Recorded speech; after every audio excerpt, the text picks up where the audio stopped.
प्यारे बच्चों, एक दफ़ा का जिक्र है कि एक गांव में एक सुंदर नाम का नौजवान रहता था।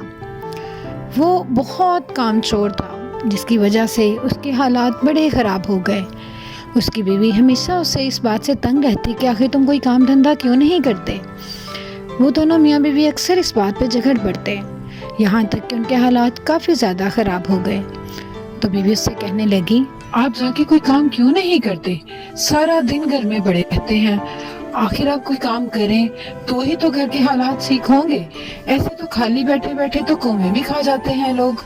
हमारे पास तो पहले ही कोई जमा पूंजी भी नहीं है जिससे हम कोई गुजारा कर सके। आप कोई काम शुरू करें। क्या काम शुरू करूं? तुम ये बताओ, मेरे पास कौन सा सरमाया है जिससे मैं कोई कारोबार शुरू कर लूंगा? कोई पैसा हो तो मैं कोई कारोबार शुरू कर लूं। हाँ, ऐसा करते हैं, तुम्हारे पास कुछ जेवरात रखे हैं ना, तो वो मुझे दे दो तो मैं बेच के कोई काम शुरू कर लेता हूँ। कोई ना कोई काम शुरू होगा तो पैसे आना शुरू होंगे, फिर मैं तुम्हें जेवर दोबारा बना दूंगा। आप क्या कह रहे हैं? क्या आपके जहन में कोई काम है जो आप शुरू कर सकते हैं? जेवरात तो जाहिर है मैं रखे रखे मुझे कोई फायदा नहीं दे रहे, लेकिन अगर कोई काम कारोबार करेंगे तो हमारे पास कुछ पैसे तो आएंगे। आप कहते हैं तो मैं जेवरात दे देती हूँ। हाँ ठीक है, तुम जेवरात दे दो। मैं ऐसा करता हूँ, कपड़े का काम शुरू कर लेता हूँ। मैंने लोगों को कपड़े के काम से दिनों दिन अमीर होते हुए देखा है। बाहर शहर में एक दुकान खोल लेता हूँ और वहाँ भी कपड़ा रख लेता हूँ। देखना, हम तो दिनों में अमीर हो जाएंगे। आप ठीक कह रहे हैं। अगर आप वाकई में कारोबार करेंगे तो फिर हम जरूर अमीर हो जाएंगे। आप फिर मुझे जेवर दोबारा भी तो बना के दे सकते हैं। तो ठीक है, मैं आपको जेवर ला देती हूँ। आप जेवर बेच के काम शुरू कर लीजिए, मुझे तो कोई एतराज नहीं है। हाँ ठीक है, तुम जेवर मुझे ला के दे दो। मैं कल ही जाके शहर से कपड़ा खरीद लेता हूँ और वहीं पे एक दुकान किराए पे ले लूंगा। फिर तो मैं दिन रात मेहनत करूंगा। तुम देखना तो सही, दिनों में हमारे हालात बेहतरीन हो जाएंगे। फिर तो कोई परेशानी ना होगी। और इस तरह से उसकी बीवी ने अपने सारे जेवरात उसके हवाले कर दिए और उसने शहर में एक बड़ी सी दुकान खोल ली। अब वो सारा दिन वहाँ बैठा रहता और ग्राहकों का इंतज़ार करता। मसला ये था कि जिस जगह पे उसने दुकान खोली वहाँ पे ग्राहक बहुत कम आते थे और वो कुछ बहुत बाखलाक इंसान भी ना था। कभी खड़े होता, कभी बैठता, कभी चाय पीता, सारा दिन बस ग्राहकों का इंतज़ार करता रहता। और खुदा खुदा करके जब कोई ग्राहक आ ही जाता तो वो उसको किस तरह से डील करता।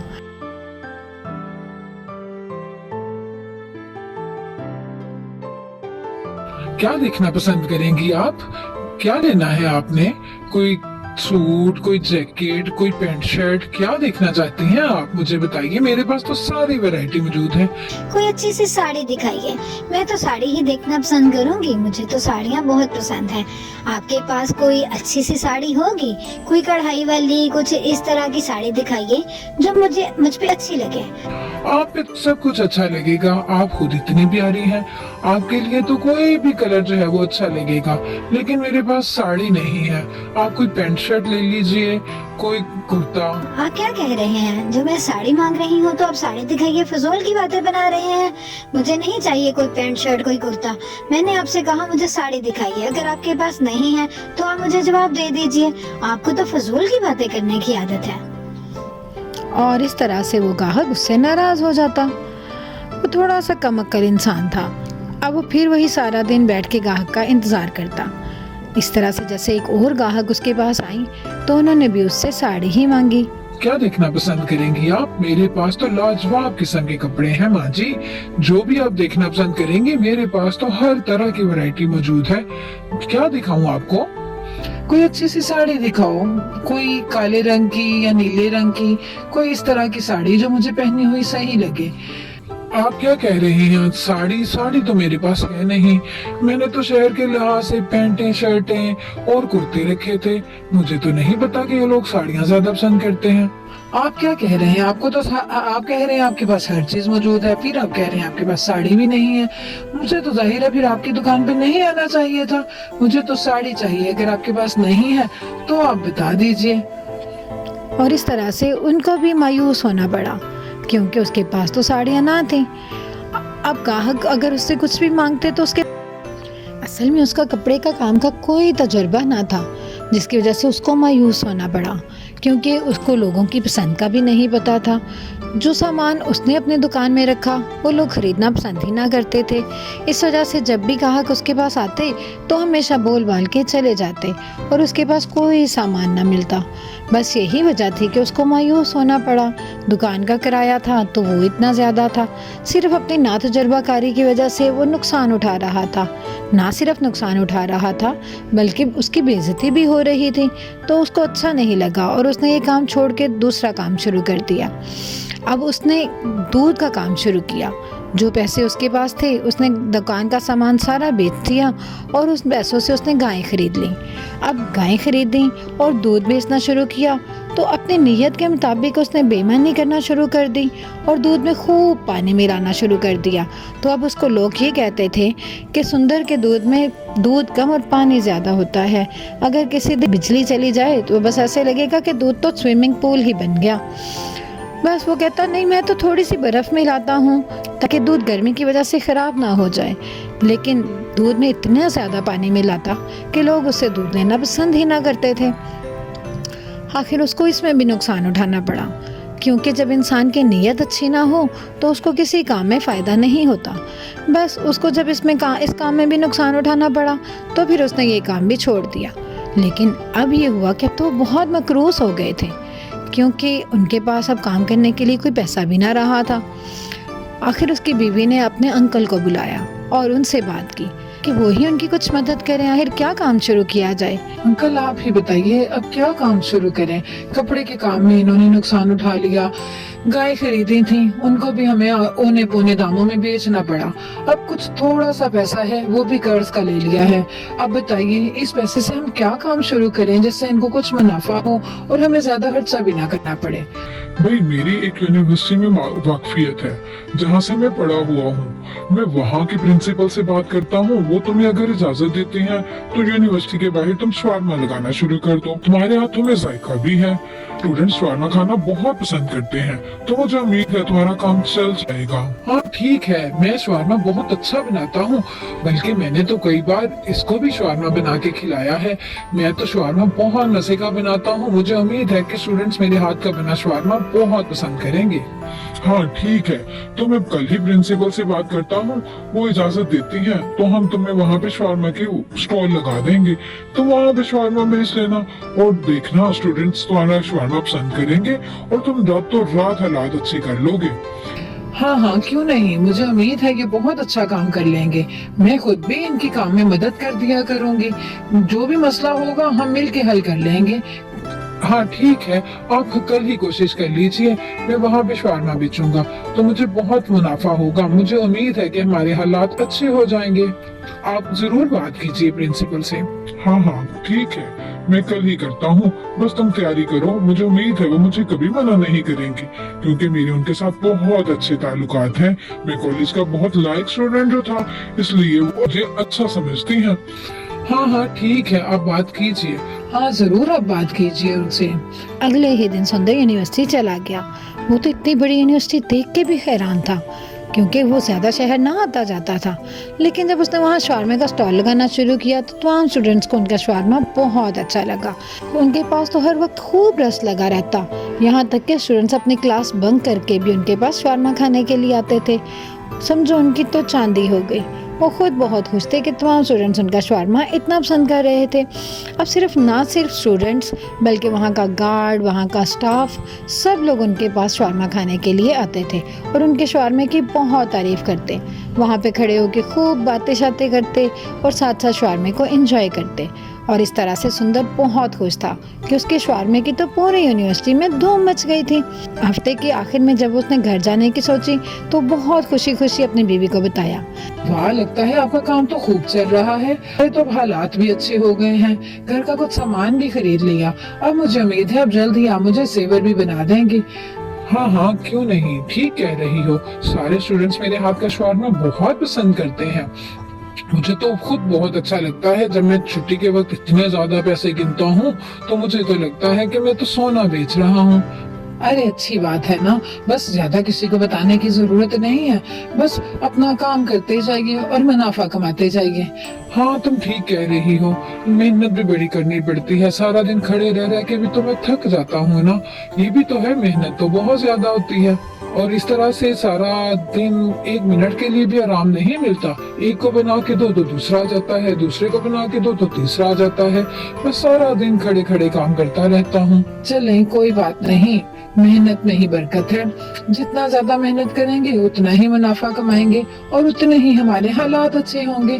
बस आप घबराइएगा मत और मेहनत करते रहिएगा, फिर आप देखना हमारे हालात जल्दी अच्छे हो जाएंगे। हाँ तुम ठीक कह रही हो, कभी कभी हिम्मत हारने लगता हूँ, लेकिन फिर हिम्मत कर लेता हूँ कि कोई बात नहीं, जाहिर है काम तो करना ही है ना। इतनी देर फारिग रह के भी देख लिया, कौन किसी को खाने को देता है, अब तो खुद ही करना पड़ेगा। लेकिन फिर ये हुआ कि कुछ चिकन महंगा हो गया तो बचत थोड़ी सी कम होने लगी। अब वो थोड़ा परेशान हो गया। उसने अपनी बीवी से भी बात की। आप क्यों परेशान होते हैं? कोई बात नहीं, थोड़ा कम मुनाफा आता है तो क्या, आता तो है ना, क्या हो गया, क्यों परेशान होते हैं? कोई बात नहीं, थोड़ा सा चिकन महंगा हो गया तो थोड़ा मुनाफा कम हो जाएगा, लेकिन घर का सर्कट तो चलता रहेगा। आप ना परेशान हो, कुछ नहीं होता, थोड़ा सा मुनाफा कम कमा लेंगे तो कोई बात नहीं, गुजारा तो चलता रहेगा ना। ये तुम कह रही हो ना गुजारा चलता रहेगा, मुझे पूछो जो सारा दिन वहाँ पे मेहनत करता रहता हूँ, तो फिर इतना सा मुनाफा कमाऊंगा तो क्या मुझे खुशी होगी? मैं तो चाहता हूँ बोरियां भर भर के नोट लेके आऊँ घर पे। इतनी मेहनत जो करता हूँ, मैं तो नहीं चाहता कि मैं सारा पैसा कमा के चिकन वाले को दे दूं, और मुझे तो कोई हल निकालना पड़ेगा। क्या हल निकालेंगे आप? जाहिर है चिकन के बगैर तो शवारमा नहीं बनता, और चिकन नहीं डालेंगे तो शवारमा कैसे बनाएंगे? अरे तुम छोड़ो, मुझे कोई ना कोई हल निकालना पड़ेगा। मैं तो सोच रहा हूँ कोई और ही हल निकालूं इस मसले का। इतनी देर में उसकी नजर पास से गुजरते हुए मेंढक पे पड़ी तो वो फौरन कहने लगा, मुझे हल मिल गया है, मैं इस मसले का हल खुद निकाल लूंगा, तुम देखते जाना। अब तो जरूर शवारमे से बहुत ज्यादा पैसे बचेंगे। मुझे उम्मीद है कि अब तो मैं पहले से भी ज्यादा पैसे कमाऊंगा। आखिर आपने ऐसा क्या सोचा है, मुझे भी बताइए, मैं भी तो देखूं कि आखिर क्या ऐसा हल निकाल लिया जिसमें आपको लगता है कि आपको चिकन वाले को भी पैसे कम देने पड़ेंगे और आप मुनाफा भी ज्यादा कमा लेंगे, जबकि आप स्वाद शवारमा भी महंगा नहीं करेंगे। तुम देखते जाओ, बस मेरे पास बहुत ही अच्छा कमाल का आइडिया आया है। देखना अब शवारमे से कितने पैसे बनने लगेंगे। आप बेफिक्र हो जाओ, चिकन वाला भी अब पछताएगा कि उसने क्या किया चिकन महंगा करके। देखना तो सही, अब तो मैं चिकन लूंगा ही नहीं। और एक शैतानी ख्याल उसके जहन में आया जिसको पूरा करने के लिए वो तालाब पे चला गया और उसने वहाँ ढेर सारे मेंढक पकड़ लिए। ढेर सारे मेंढक उसने सिर्फ इस नीयत से पकड़े कि चिकन की बजाय वो मेंढक का गोश्त शवारमा में डालेगा। बहुत ही इंतहाई गंदा और करीह काम था, लेकिन उसको ये करते हुए कोई बुरा ना लग रहा था, क्योंकि बुरी तरह से शैतान ने उसके दिमाग पे काबू पा लिया था। उसने ढेर सारे मेंढक पकड़े, उन मेंढक का कीमा बनाया और उनको शवारमे में डाल के स्टूडेंट्स को दे दिया, और स्टूडेंट्स उसी तरह से उनसे शवारमा खाते रहे, क्योंकि वो तो उन पर इत्तेमाद करते थे। उन्हें नहीं पता था कि उन्होंने क्या काम किया है, इसलिए वो उसी तरह से उनसे शवारमा खा रहे थे। दिन रात स्टूडेंट्स आते, शवारमा खाते, छुट्टी टाइम तक उनके पास खूब रस लगा रहता। पहले की तरह स्टूडेंट शवारमा खाते, लेकिन उसके असरात जल्द नुमायां होने लगे।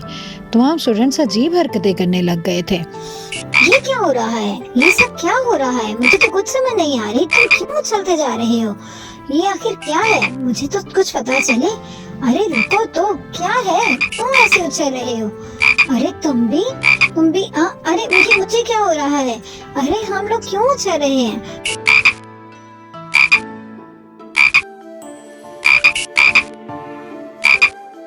और इस तरह से तमाम स्टूडेंट्स मेंढक की सी आवाज़ें भी निकालते और उछलते उछलते एक दूसरे के करीब चले जाते।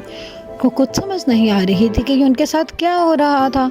आखिर मेंढक के गोश्त ने अपना असर दिखाना शुरू कर दिया था। जो गोश्त उन्होंने खाया उसकी खासियत उनमें आने लग गई थी। वो मेंढक की तरह उछलते उछलते ट्रें ट्रें करते रहते और ख़ुद भी हैरान होते कि आखिर वो कर क्या रहे हैं। ना सिर्फ स्टूडेंट्स बल्कि टीचर्स के ऊपर भी इसका असर होने लग गया, क्योंकि टीचर्स भी उसका शवारमा बहुत शौक से खाते थे। गार्ड बाबा भी उसी तरह से मेंढक की तरह उछलते उछलते बातें करते। यहाँ तक कि टीचर्स खुद हैरान होते। आखिर ये सब क्या हो रहा है? हम सब ऐसे क्यों कर रहे हैं? तुम ऐसे क्यों कर रहे हो और मैं क्यों चल रहा था? मुझे तो कुछ समझ नहीं आ रहा कि आखिर हम पे किसी ने जादू कर दिया है। मुझे तो खुद समझ नहीं आ रहा। मैं तो खुद हैरान हूँ कि क्या ये जादू है जो हम लोगों के ऊपर असर हो गया। पता ही नहीं चलता कब खड़े खड़े उछलना शुरू कर देते हैं। और मैं ही नहीं, कल मैंने बहुत सारे स्टूडेंट को भी उछलते हुए देखा है। पास ही टीचर आयशा खड़ी थी। वो इस बात पे गौर कर रही थी क्या ये क्या है।